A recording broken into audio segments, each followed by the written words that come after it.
नमस्कार, स्वागत आप सभी का YouTube के आपके अपने चैनल पर, जहां पर मौसम से जुड़ी बातें होती हैं देश के सभी राज्यों और सभी शहरों की। आपको बता दें कि प्री मॉनसून की गतिविधियां, प्री मॉनसून वर्षा की जो गतिविधियां हैं, जैसा कि हमने कल भी डेटा बताया था, 44% कम बारिश देश भर में हुई है, लेकिन बीते 24 घंटों में देश के कई राज्यों में बारिश काफ़ी अच्छी हुई है, जिसकी वजह से इन आंकड़ों में सुधार हो रहा है। और उम्मीद ये है कि अगले कुछ दिनों के दौरान, अगले एक सप्ताह के दौरान कह सकते हैं कि देश के तमाम राज्यों में काफ़ी व्यापक प्री मॉनसून वर्षा देखने को मिलेगी। अगर हम बीते 24 घंटों में यानी 11 अप्रैल की सुबह 8:30 बजे से आज सुबह 8:30 बजे के बीच 24 घंटों की जो मेज़रमेंट की अवधि है मेट्रोलॉजिकली, उसकी बात करें, उस दौरान रिकॉर्ड की गई 15 स्थानों पर टॉप 15 रेनियस प्लेसेस की, तो उसमें आप देख सकते हैं मैंगलोर कर्नाटक में दक्षिणी हिस्से में, जो कि मुख्य शहर है दक्षिण भारत का, इस महानगर में सबसे ज़्यादा बारिश 24 घंटों में रिकॉर्ड की गई 79 मिलीमीटर। आमतौर पर इतनी बारिश मानसून सीजन में होती है। पुनालूर केरल में 59 मिलीमीटर वर्षा रिकॉर्ड की गई है। मैंगलोर में 33, तिरुवनंतपुरम में 30, कोचीन में 29 और सांगली, महाराष्ट्र आ जाते हैं, दक्षिणी मध्य महाराष्ट्र का क्षेत्र है, जहां पर सांगली में 27 मिलीमीटर हुई है। आसपास के इलाके कोल्हापुर में 22 मिलीमीटर, बांकुरा में भी बारिश हुई है 20 मिलीमीटर। और इसी तरह से बारिश की स्थितियां और भी इलाकों में देखने को मिली हैं। बैतूल में मध्य प्रदेश में आप देख सकते हैं 20 मिलीमीटर वर्षा हुई है। और इसके बाद उत्तर की तरफ चलें, जहां पर WD का प्रभाव था, WD आगे बढ़ रहा था, इसके बावजूद पर्वतीय इलाकों में बारिश हो रही थी। बैतूल में गुलमर्ग में 15 मिलीमीटर, काजीगुंड में जम्मू कश्मीर के 10 मिलीमीटर, बेलगाम में 10 मिलीमीटर कर्नाटक में, और दमोह में मध्य प्रदेश में हुई है बारिश 8 मिलीमीटर। श्रीनगर में भी 8 मिलीमीटर वर्षा रिकॉर्ड की गई और मध्य प्रदेश के उमरिया में भी 8 मिलीमीटर वर्षा रिकॉर्ड की गई है। मौसमी स्थितियों की वर्तमान जो सक्रियता है उसकी अब बात करते हैं। एक WD जो प्रभावित कर रहा था उत्तर भारत के पहाड़ी इलाकों को, वो अब आगे निकल रहा है, लेकिन दूसरा सिस्टम जम्मू कश्मीर के काफ़ी करीब पहुंचा है और ये भी इंटेंस है। उम्मीद है कि 12, 13 और 14 आज रात के बाद कल भी और परसों 14 को भी इसका प्रभाव पर्वतीय इलाकों में देखने को मिलेगा और कई जगहों पर व्यापक वर्षा, उम्मीद से ज़्यादा वर्षा 24 घंटों, 48 घंटों और 72 घंटों के दौरान यहाँ पर देखने को मिलेगी। साइक्लोनिक सर्कुलेशन मध्य प्रदेश के दक्षिणी और पश्चिमी हिस्सों पर बना है और इस सिस्टम से एक ट्रफ रेखा बनी है नीचे तक, कोमोरिन रीजन तक, जो कि कोमोरिन पर बने सर्कुलेशन के आसपास है। यहाँ पर आप देख सकते हैं इस तरह से ट्रफ बनी हुई है और एक साइक्लोनिक सर्कुलेशन बना हुआ है, चक्रवाती हवाओं का क्षेत्र दक्षिण पश्चिमी बंगाल की खाड़ी पर। और इन मौसमी स्थितियों के बीच कहां पर कैसी बारिश की संभावना है, आइए सबसे पहले अब इसकी बात करते हैं।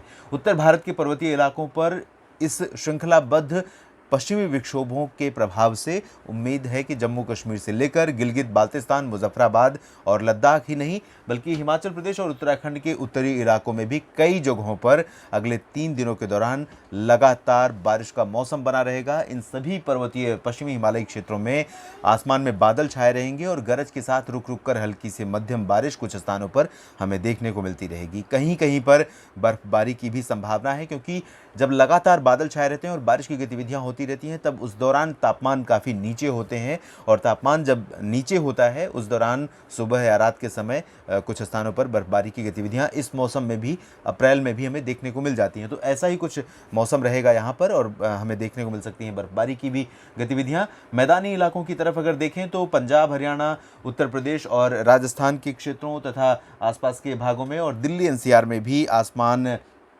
मुख्यतः साफ रहेगा, क्योंकि यहाँ पर उत्तर से और उत्तर पश्चिमी दिशा से आने वाली हवाओं की जो लगातार सक्रियता है उनमें कोई व्यवधान नहीं है। वो लगातार पश्चिमी और उत्तर पश्चिमी हवाएं बनी रहेंगी। गंगा के मैदानी क्षेत्रों में पूर्वी उत्तर प्रदेश तक, राजस्थान पर भी ये हवाएं रहेंगी। राजस्थान पर एक सर्कुलेशन है, कमज़ोर है, लेकिन इसके प्रभाव से यहाँ पर गुजरात में और दक्षिणी राजस्थान में कुछ स्थानों पर बादल छा सकते हैं। कहीं कहीं पर गरज के साथ हल्की वर्षा इन दोनों राज्यों में देखने को मिल सकती है। दक्षिणी राजस्थान की अगर बात करें तो उदयपुर, प्रतापगढ़, राजसमंद और माउंट आबू तथा आसपास के इलाकों में, और गुजरात की अगर बात करें तो यहाँ पर सौराष्ट्र और पूर्वी क्षेत्रों में, सौराष्ट्र में जामनगर, द्वारका, ओखा और राजकोट तथा उत्तरी इलाकों में मेहसाना, पाटन, बनासकांठा, साबरकांठा, आसपास के इलाकों में कुछ स्थानों पर बादलों की गर्जना के साथ हल्की वर्षा हो सकती है।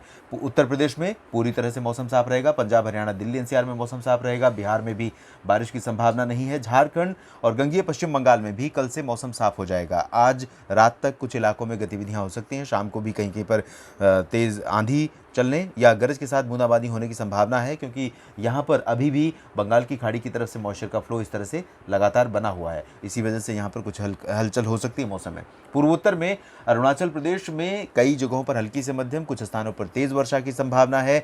असम, मेघालय, मणिपुर, नागालैंड, मिजोरम और त्रिपुरा, इन सभी क्षेत्रों में हल्की वर्षा से ज़्यादा की अपेक्षा नहीं है। उप हिमालय, पश्चिम बंगाल और सिक्किम में भी कम से कम अगले 2-3 दिनों के लिए मौसम साफ रहेगा। मध्य भारत के बाकी हिस्सों का मौसम अगर देखें तो ओडिशा के दक्षिणी हिस्सों में और दक्षिणी छत्तीसगढ़ में, दक्षिणी सीमावर्ती मध्य प्रदेश में कहीं कहीं बूंदाबांदी हो सकती है। मध्य प्रदेश में कई स्थानों पर, विदर्भ से लेकर मराठवाड़ा और मध्य महाराष्ट्र के कई स्थानों पर मौसम सक्रिय बना रहेगा कल भी, और कल के बाद परसों यानी 14 अप्रैल को भी कुछ स्थानों पर मौसम की सक्रियता देखने को मिल सकती है, लेकिन ज़्यादा बारिश की संभावना नहीं है। मुंबई और ठाणे, पालघर समेत आसपास के इलाकों में आज भी बादल दिखे थे, खासतौर पर मुंबई और ठाणे तथा नवी मुंबई में, लेकिन बारिश नहीं हुई है और मौसम साफ बना हुआ है।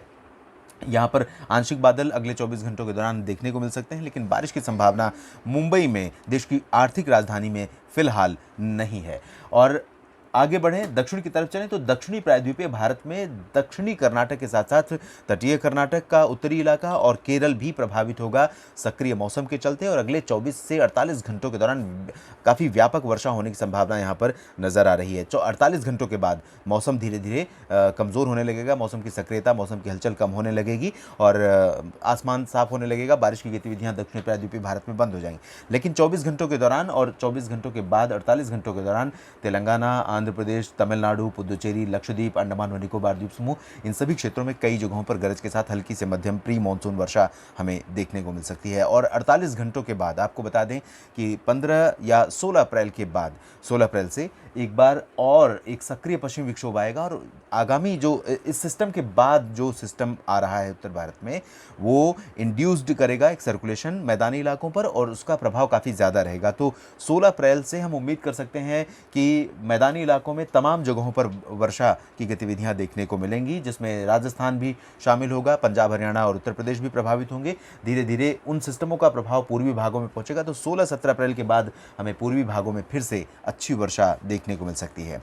इस बुलेटिन में अभी के लिए इतना ही। आप बने रहिए इस चैनल के साथ, और अगर अभी तक आपने सब्सक्राइब नहीं किया है चैनल तो सब्सक्राइब कीजिए, साथ ही साथ नोटिफिकेशन बेल पर आइकन पर क्लिक कीजिए, ताकि आपको हर वीडियो की जानकारी और हर वीडियो का अपडेट आप तक पहुंचता रहे। और शेयर कीजिए अपने लोगों के साथ, खासतौर पर किसानों से जुड़े ग्रुप में, व्हाट्सएप ग्रुप में या दूसरे सोशल मीडिया प्लेटफॉर्म पर ज़रूर शेयर करें, ताकि किसानों को समय से पहले बारिश या मौसमी हलचल, मौसमी बदलाव की जानकारी मिल सके। धन्यवाद।